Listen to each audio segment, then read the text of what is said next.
bonsoir, chers frères. Bonsoir, chers sœurs.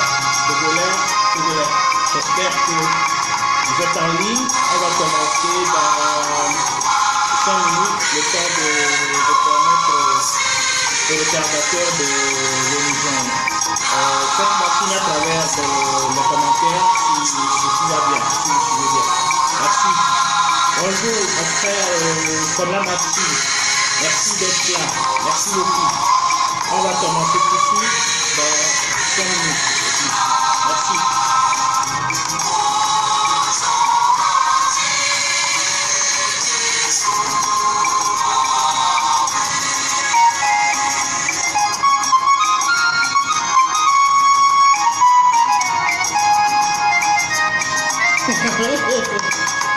La cablette, oui. Le féticheur de mission Sauvé te dit bonsoir. Merci d'être là. On va commencer dans 15 minutes. On va commencer. Merci. J'ai dit 5 minutes de plus, on va commencer. Merci.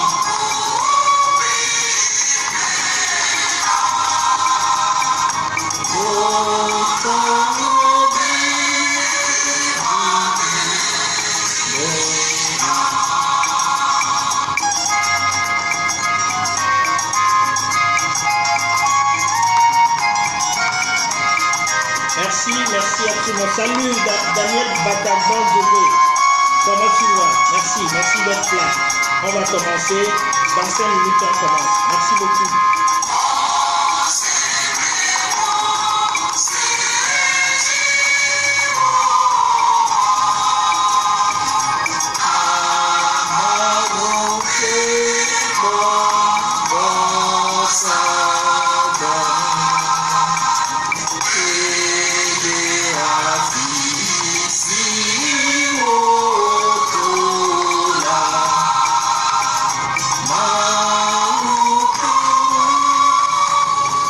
Merci beaucoup Daniel Bagabon. Je crois que j'ai un peu diminué la musique. Merci beaucoup. Quand le féticheur de mission Tové écoute du gospel, c'est comme ça.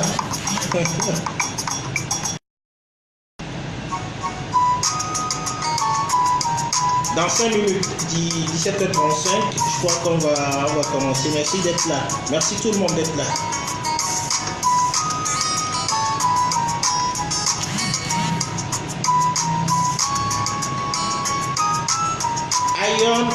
Lion Zion. Bonjour. C'est l'une des chansons que j'aime le plus de Bob Marley. Excusez-nous, je crois que la connexion s'est un peu coupée. La musique est trop forte et j'ai diminué. Je vais encore diminuer un peu. Donc je crois que ça va maintenant. Ange, dis-moi si la musique ça va. Si le son est bon maintenant. Je crois qu'on va commencer. Je vais totalement diminuer le son et on va commencer. Alors, merci. Bonsoir à tout le monde. Bonsoir mes frères togolais. Bonsoir mes soeurs togolaises. Merci d'être là. J'espère que le courant d'Ibeka, sa connexion est fluide. Bon, je crois que ça va passer la connexion. Je crois que ça s'est un peu coupé tout de suite, mais c'est revenu. C'est déjà bon. On va croiser les doigts pour que ça reste. Alors, je disais bonsoir mes frères. Merci beaucoup. Merci infiniment d'être là. C'est la première fois que je fais un live Facebook. Pourquoi? Parce que, comme peut-être vous l'avez remarqué, et les photos sur Facebook, les selfies, les lives, j'avais un peu une mauvaise idée de ça. Je croyais que c'est trop se mettre en avant, c'est trop de narcissisme et tout. Mais j'ai remarqué que c'est un bon moyen, le live Facebook, c'est un très bon moyen de communiquer, parce que généralement les gens n'ont pas tout le temps le temps de lire les tests ou la lecture. Vous savez ce que c'est, chez nous c'est un peu compliqué, c'est une culture, mais je crois qu'avec la vidéo c'est beaucoup plus facile, avec 2 ou 3 lives que j'ai fait en collaboration avec nos collègues des forces actives de la diaspora, notamment Jean-Paul Moulou et Romarickson. J'ai vu le retour, j'ai vu que c'est tellement intéressant, ça permet une certaine interactivité. C'est pourquoi j'ai décidé de commencer aussi à les faire. Donc je sais pas, c'est la première fois, si ça ne passe pas très bien, je crois qu'on va peut-être m'excuser. Je vais commencer avec cette petite parenthèse. Ma page, je crois que je ne l'ai jamais cachée, c'est une page où je milite. Je suis militant, je ne fais pas de débat sur cette page-là. Donc, tous ceux qui, les trolls, c'est-à-dire ceux qui seront là pour, je sais pas, je parle des miliciens du RPT Unir qui viendront ici peut-être pour poser pour citer leurs commentaires de je ne sais quoi. Je ne suis pas dans ça. Je ne suis pas en train de faire une vidéo où on va débattre de quoi pour dire, je sais pas, le RPT a raison sur tel point. Non, je suis un militant. Je suis un militant et je n'accepte pas de trolls, je n'accepte pas de miliciens du RPT Unir sous mes vidéos. Donc ne vous fatiguez même pas pour poser des commentaires, parce que si vous le faites, moi je vais rapidement, je parle bien sûr aux miliciens, je vais rapidement le supprimer et vous bloquer de ma page. C'est très simple, c'est aussi simple que ça. Donc merci beaucoup, merci mes frères, merci. Bonjour Felkossi. Alors je crois qu'on va passer à l'essentiel. Ma vidéo, je l'ai intitulée « Merci à la CEDEAO d'avoir définitivement réglé le problème togolais ». En fait, c'est un titre ironique. Ceux qui me lisent généralement savent que je passe par l'ironie beaucoup de temps pour dire les choses. C'est une vidéo, c'est un titre qui est un peu ironique. Donc, j'ai titré ce live comme ça parce que nous venons de voir tous ce que la CEDEAO vient de proposer ou bien vient de préconiser aux Togolais, notamment à travers ses médiateurs, le président Alpha Condé et le président ghanéen. On a vu tous, ils nous appellent aux élections le 20 décembre, aux élections législatives le 20 décembre. Et nous venons tous de comprendre maintenant quelle est la position de la CEDEAO dans cette crise. La CEDEAO n'est pas inconnue des Togolais, nous connaissons tous la CEDEAO. Nous avons vu le rôle que la CEDEAO a joué en 2005 quand Eyadema est mort. C'est la CEDEAO qui nous a imposé Faure Gnassingbé. Donc c'est pourquoi quand on a encore fait appel à la CEDEAO, quand le régime de Faure Gnassingbé acculé a fait appel à la CEDEAO, beaucoup de Togolais n'étaient pas d'accord avec ce dialogue-là. Mais nous avons été un groupe à être un peu modéré dans la situation où nous avons demandé aux Togolais de garder un peu le calme pour qu'on aille voir ce que la CEDEAO a à nous dire. Généralement dans nos jargons ou dans nos cultures, on dit quand on t'appelle pour venir écouter quelque chose ou bien venir écouter un conseil ou bien une idée, il faut y aller au moins avant de dire non. C'est vrai, les antécédents ont fait que, comme je venais de le dire, personne n'avait plus confiance en ces CEDEAO-là, mais on avait dit, ok, on y va voir ce que ça peut donner. Et on est parti, on a vu ce que ça a donné. C'est un fiasco. Donc, il faut qu'on se le dise déjà dès le début. Cette élection du 20 décembre 2018, le peuple togolais ne veut pas y aller. Le peuple togolais ne veut pas y aller parce que nous connaissons les histoires autour des élections au Togo. C'est des morts, c'est des gens qui meurent, c'est des mutilés, c'est des gens qu'on envoie en exil. Donc nous n'irons plus aux élections dans ces conditions. Il va falloir que nous soyons clairs, que nous soyons fermes sur ce point-là. Nous n'allons pas aller aux élections le 20 décembre parce que les conditions ne sont pas réunies. On parle aujourd'hui, nous parlons aujourd'hui de réformes à faire. Nous parlons aujourd'hui de la Cour constitutionnelle à recomposer, de la CENI à recomposer, du redécoupage électoral, du mode de scrutin. Nous parlons de ces réformes-là. Mais il y a un côté qu'on a l'habitude d'occulter, c'est le côté de l'armée. Si Faure Gnassingbé est au pouvoir aujourd'hui, c'est parce que l'armée a tout fait, l'armée a frôlé même le génocide. On se souvient de ce que cette armée a fait à Néron. Et l'armée a frôlé le génocide pour maintenir Faure Gnassingbé. Et nous savons tous que ce régime-là tient grâce à l'armée. C'est l'armée qui fait tout ce que ce régime-là fait. Et là, si nous allons aux élections, même avec les réformes, et que les militaires sortent encore dans la rue, ils commencent à voler les urnes, ils commencent à frapper les gens, ils commencent à tuer les contestataires. Qu'est-ce que nous allons faire? Dites-moi. Mes frères, on n'a rien. On est devant la réalité. On n'a rien devant cette armée-là aujourd'hui. On ne peut rien. Nous avons toujours manifesté les mains nues. Mais à un moment, les manifestations aux mains nues, ça ne suffit pas. Nous n'avons pas les armes, nous ne voulons pas prendre les armes, nous ne pouvons pas prendre les armes. Nous n'avons que le pacifisme pour manifester. Mais quand on le fait, quand on sort, on nous frappe, on nous tue, on nous mutile. C'est pourquoi nous disons que nous ne voulons plus des élections. Donc si la CEDEAO pense que c'est les élections qui vont régler le problème du Togo, ou bien c'est sa décision. C'est pourquoi je dis la CEDEAO a très bien résolu le problème togolais. Parce que nous sommes désormais, tout le monde est désormais convaincu maintenant que l'avenir du Togo, la résolution de la crise togolaise va dépendre de la détermination des Togolais. Il n'y a plus rien à dire au-delà de ça. Il y a un adage dans notre langue qui dit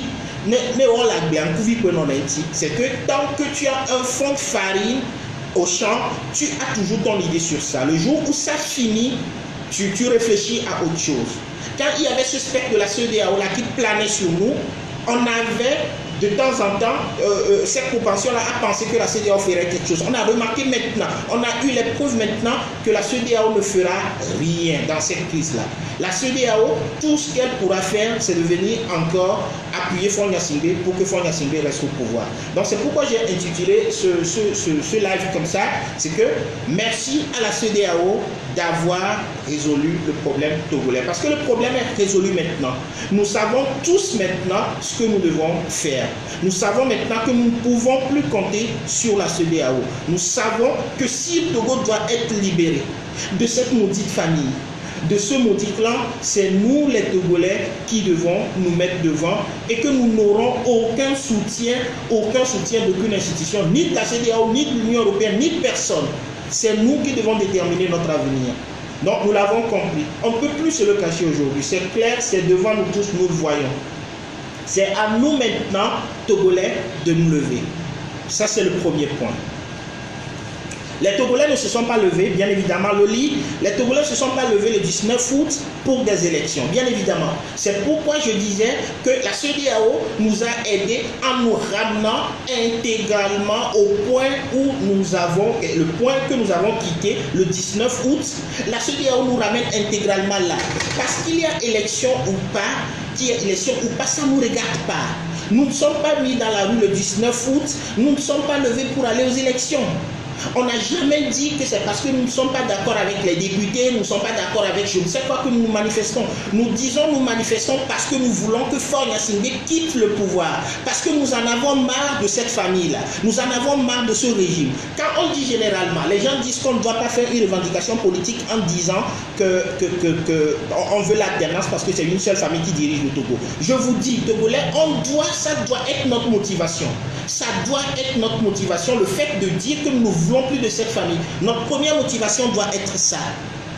Notre première motivation doit être le fait que nous ne voulons plus de cette famille à la tête de notre pays. Nous n'en voulons plus. C'est depuis 1967 nous sommes dans cette histoire, 63 même disons. Notre pays après son indépendance n'a vécu réellement que pendant 3 ans. Et le reste c'est un cauchemar. On ne veut plus. Donc si on s'est mis dans la rue, c'est pas pour aller aux élections. C'est fini cette histoire d'élection-là. On n'y croit plus. Aucun Togolais ne croit plus aux élections. Nous n'irons plus aux élections. Nous n'irons plus aux élections. Et si un parti politique, chaque parti politique est libre. Si un parti politique de la C14 veut aller à cette élection, qu'il y aille. C'est son problème. Togolais, laissez les partis politiques, les partis de la C14, je ne considère même pas ceux-là, ceux qui s'appellent centristes ou quoi, ces comédiens là du RPT Uni, je ne parle pas d'eux, je parle de la coalition de la C14. Mes frères, mes soeurs, laissez-les aller aux élections s'ils veulent y aller. le parti de la C14 qui veut aller aux élections, qu'il y aille. Mais il n'y va pas à notre nom. Parce que nous, ce n'est pas des élections que nous parlons. Nous parlons d'un changement de régime. Parce que nous en avons marre de cette famille, nous en avons marre de ce régime.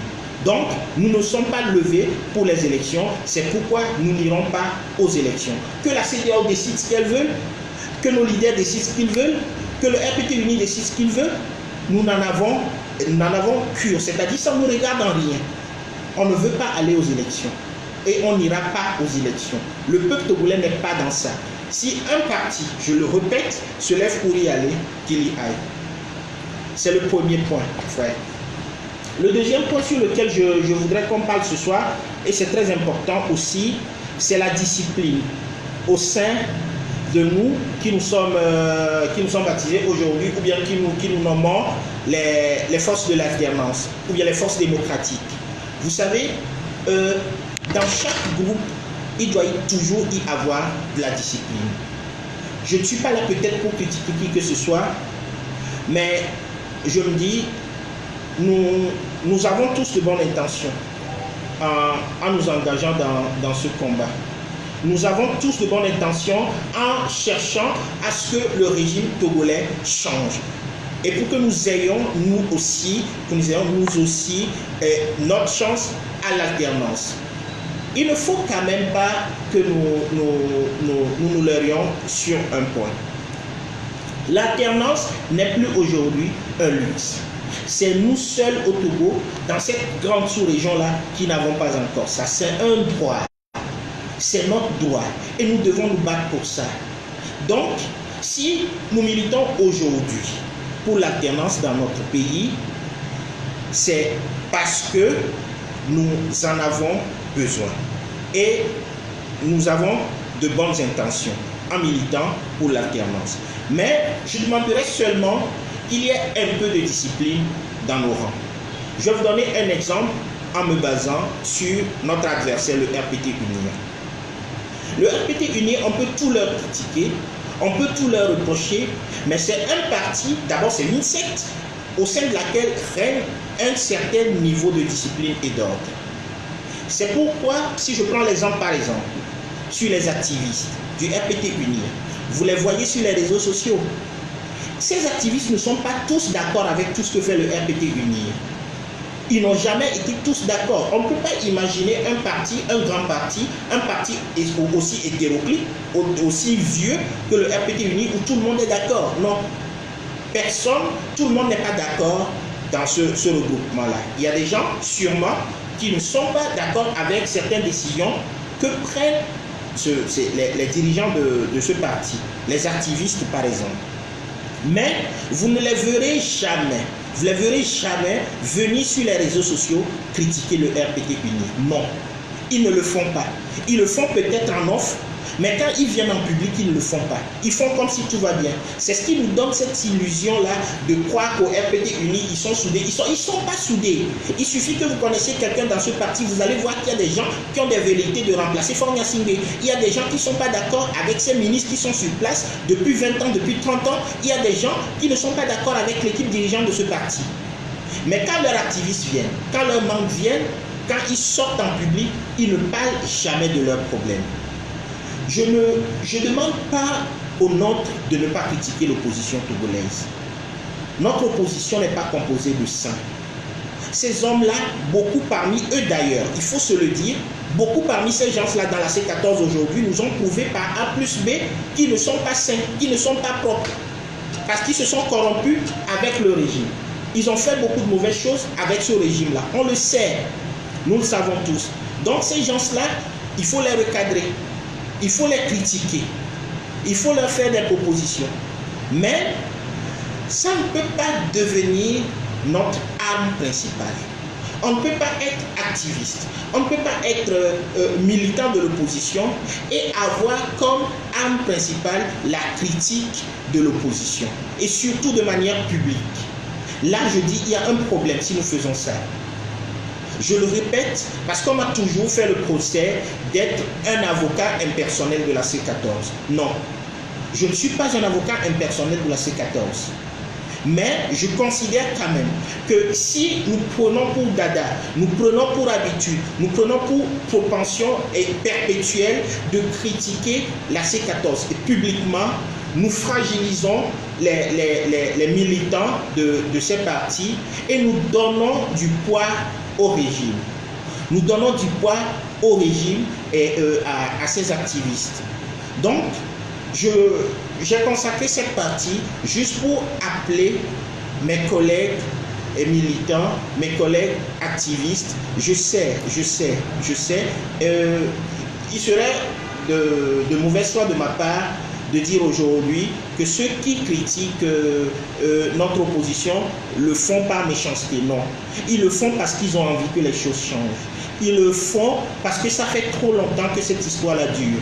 Mais, je le dis, on peut le faire de manière beaucoup plus ordonnée. Un activiste ne peut pas avoir comme arme principale, un activiste de l'opposition bien sûr, ne peut pas avoir comme arme principale la critique de l'opposition. Je crois que ça ne marche pas. Ça ne peut pas marcher. Ça ne nous mènera pas loin. On peut les critiquer parce qu'ils font de mauvaises choses. On peut leur faire des suggestions qui n'écoutent pas des fois, il faut le préciser, qui n'écoutent pas non plus presque jamais. On peut essayer de leur faire des propositions, critiquer leurs faux pas et tout, mais ça ne doit pas devenir notre arme systématique. On ne doit pas être tout le temps ceux qui critiquent cette opposition-là, parce que si nous faisons le travail du RPT uni. Et là, ils le font déjà très bien. Le RPT uni le fait déjà très bien. Avec les mensonges, les faux et tout, ils discréditent déjà assez cette opposition-là pour que nous-mêmes, nous continuions toujours de le discréditer. C'est le deuxième point. Le troisième et le dernier point sur lequel je voudrais venir et qui est lié au deuxième point, c'est-à-dire la discipline au sein des forces actives de l'opposition et les forces pour l'alternance. C'est ce que nous appelons aujourd'hui la société civile. Parce que depuis un temps, il y a cette logique qui est là. Tout le monde dit que la société civile doit prendre le devant de la lutte, que la société civile doit réorganiser la lutte. Oui, parce que si nous voyons la plupart des révolutions, du moins celles que je connais, ce ne sont pas les partis politiques qui sont devant. Ce sont les citoyens, qu'on appelle généralement la société civile, ce sont les citoyens organisés entre eux qui vont au devant de la lutte et que les partis politiques récupèrent après.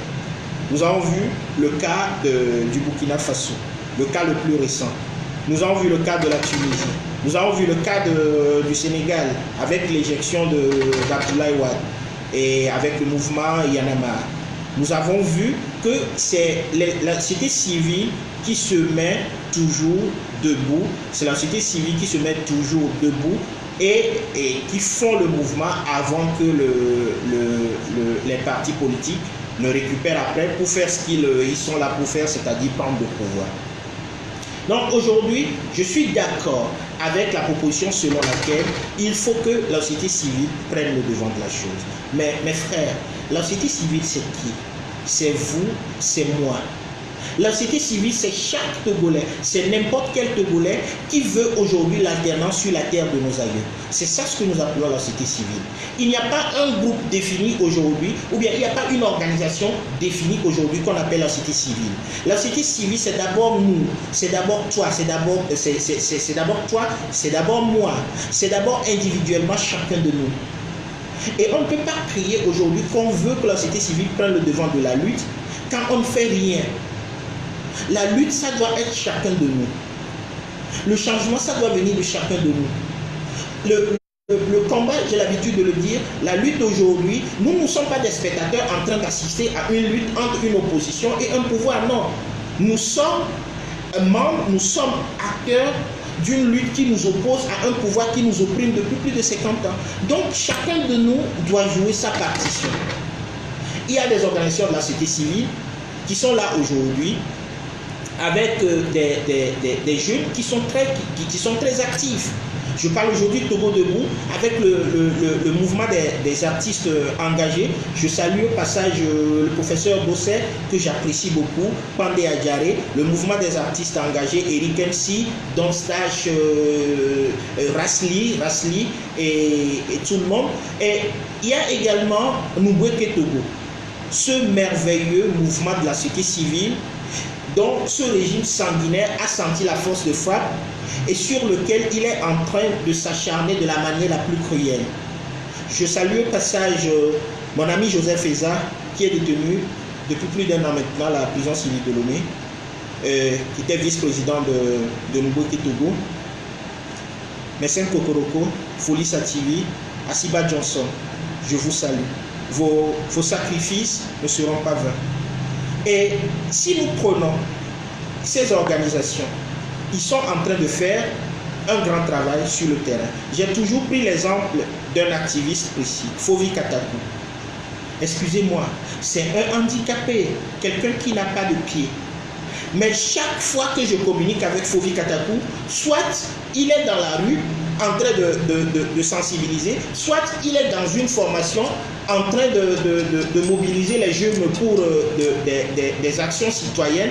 Il est toujours quelque part en train de faire quelque chose qui pourra booster cette lutte-là. Mes frères, mes sœurs, pourquoi est-ce que nous ne pouvons pas faire la même chose? Pourquoi est-ce que nous voulons aujourd'hui être des spectateurs?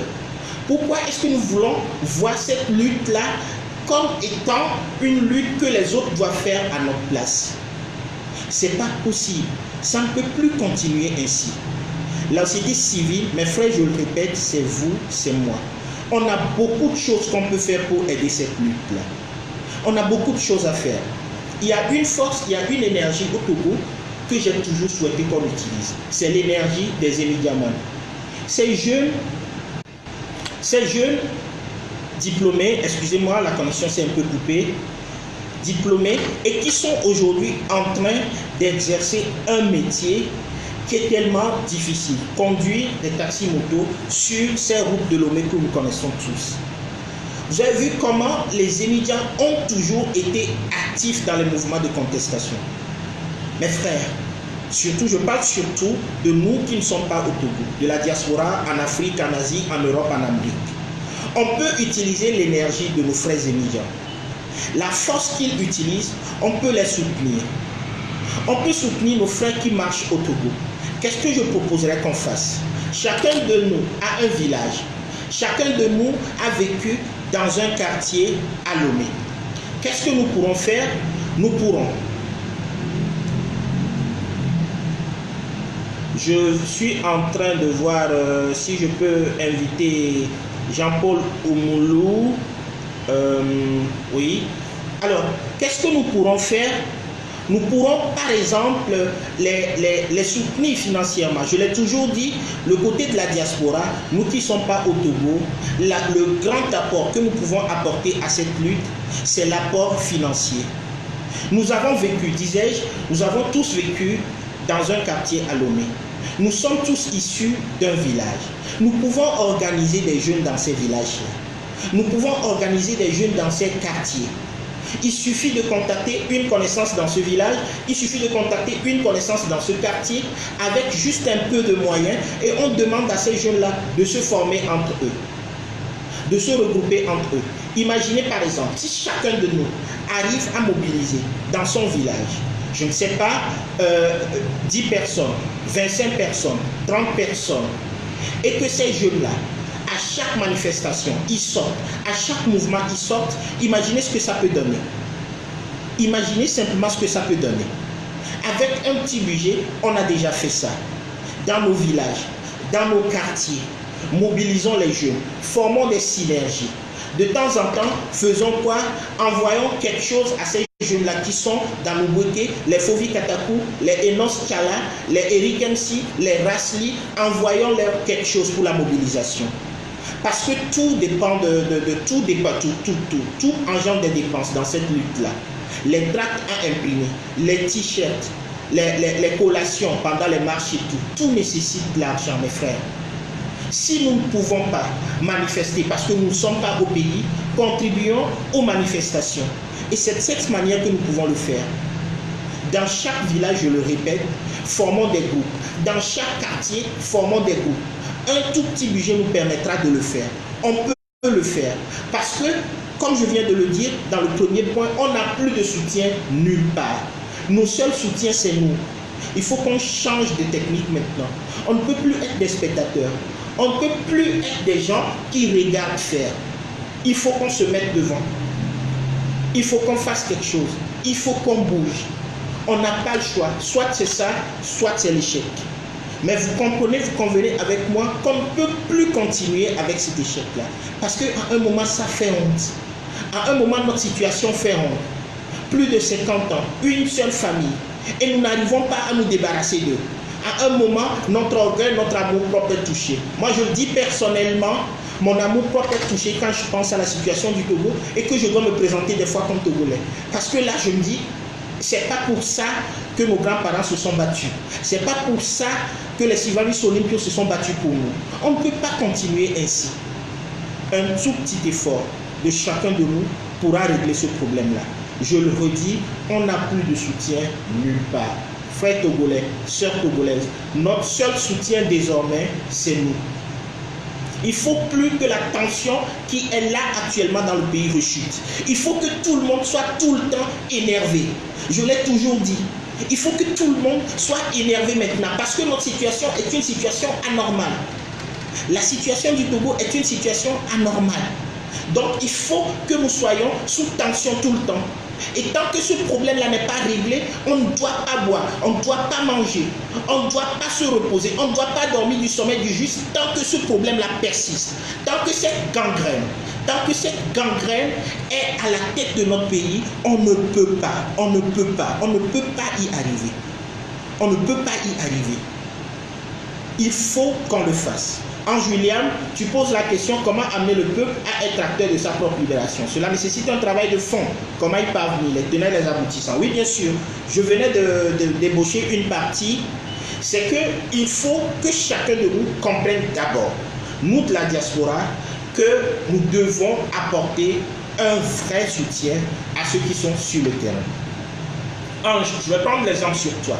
Tu viens d'un village et tu as vécu dans un quartier à Lomé.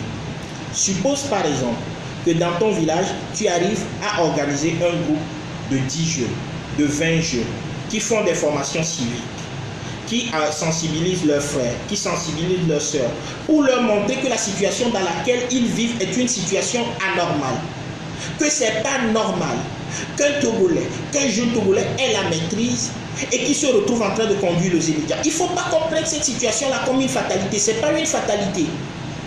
J'occupe aujourd'hui un poste où je recrute. Excusez-moi, je peux vous montrer des dossiers. Chaque fois que je reçois 5 dossiers, il y a 2 ou 3 dossiers de Togolais qui quittent le Togo et qui viennent demander de l'emploi.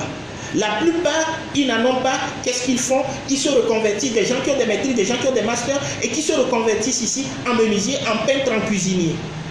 Je ne parle pas d'un cas, je ne parle pas de 2 cas. Renseignez-vous sur le nombre de Togolais qui quittent le Togo tout le temps et pour venir au Mali, à Dakar, au Burkina, etc.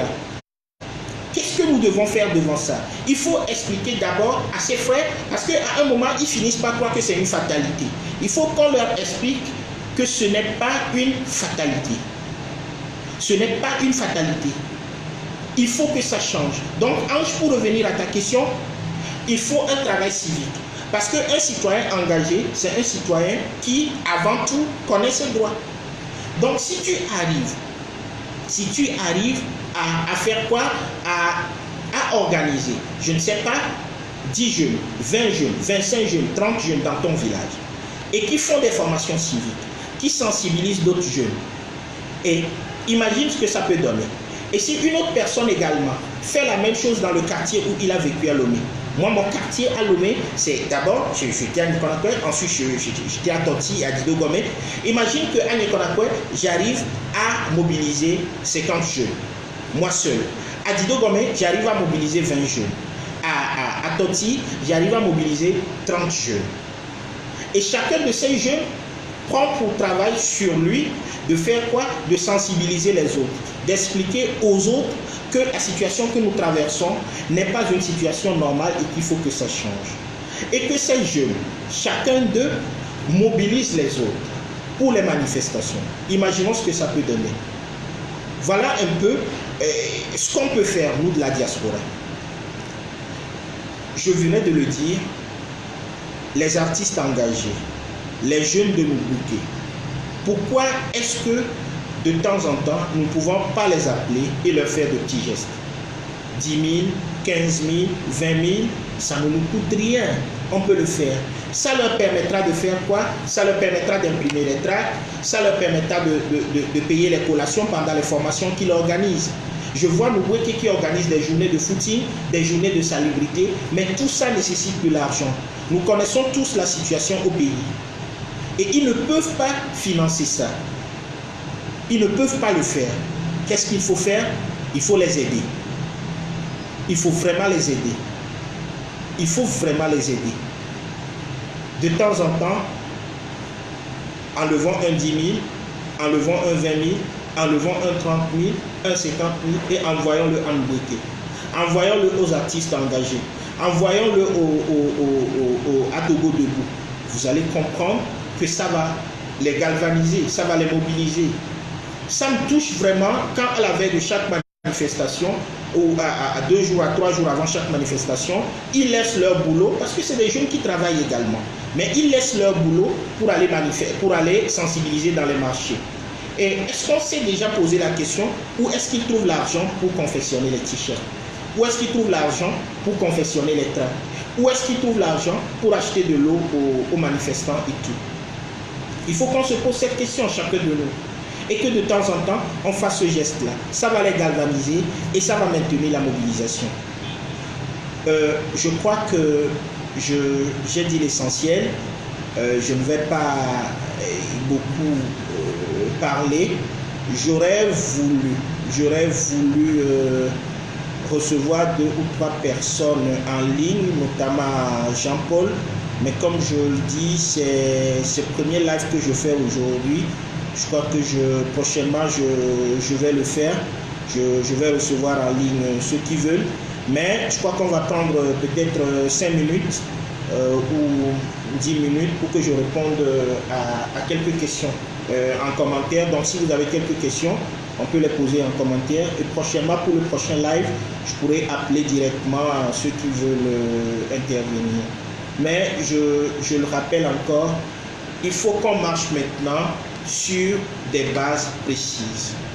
On n'ira pas aux élections, on ne peut pas aller aux élections le 20 décembre. Il n'y a aucune condition aujourd'hui qui est réunie pour nous permettre d'aller aux élections le 20 décembre. Nous ne pouvons pas y aller. Nous ne pouvons pas du tout y aller. Donc il faut que cette règle-là soit, je ne sais pas comment le dire, paraphée. Il faut que cette note soit paraphée. Il faut que cette décision soit claire dans nos têtes, que les élections du 20 décembre prochain ne nous concernent en rien. Si un parti politique de la C14 veut y aller, il n'a qu'à y aller. Ça n'engage pas le peuple togolais. Nous allons continuer notre lutte. Et vous voyez, ce que ça entraîne, c'est que ça doit responsabiliser chacun de nous. Ça doit responsabiliser chacun de nous. Chacun de nous doit être désormais, à partir d'aujourd'hui, à partir de cette note nauséabonde de la CEDEAO qui nous invite aux élections le 20 décembre, il faut qu'on change de paradigme. Chacun doit devenir désormais un acteur du changement. Surtout nos frères de la diaspora. Et notre apport, je l'ai dit, nous marchons dans nos pays d'adoption, nous manifestons, nous intervenons sur les réseaux sociaux. Mais il y a un côté quand même, c'est le côté financier. Il faut qu'on le fasse. Il faut qu'on le fasse. Les sociétés civiles, lui, Ange William, la société civile, ces regroupements-là, il faut qu'on les aide. Il faut qu'on les aide. Je crois que j'ai dit l'essentiel pour ce premier live. Je vais essayer de voir si je peux accepter Jean-Paul. Je ne sais pas trop comment ça va se faire. J'arrive pas à l'accepter. Mais je crois quand même qu'on refera un autre live dans la semaine où on pourra parler de vive voix. Et je crois que Jean-Paul a juste un live de son côté, juste après mon live. Romarickson Alonou également a un live, je serai là dans ces lives-là, donc je vous invite à y participer. Je serai là. Je serai là dans ces lives-là. Je vous invite sur la page de Jean-Paul Oumoulou qui va faire son live tout de suite. Et ensuite, Romarickson également qui va le faire.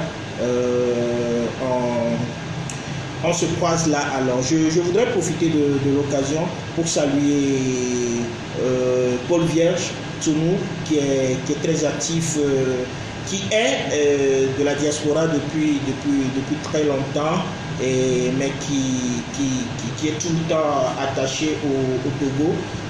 Je salue également Linda Gray et je crois que j'ai bien prononcé le nom, Coco Langué et Loli. Et je salue tout le monde. Merci d'être là. C'était le premier live, beaucoup d'autres suivront et on pourra mieux interagir les prochaines fois. Que Dieu bénisse le Togo et restons debout. Je l'ai dit, il nous faut un état de colère permanent. Il faut que tout le temps désormais nous soyons énervés. On ne doit plus avoir de répit. On ne doit plus avoir de sommeil tant que ce régime-là ne quitte pas. Il faudra que nous nous mettions ça dans la tête et que nous changions de paradigme à partir d'aujourd'hui. Merci beaucoup à vous. Que Dieu bénisse le Togo. Merci.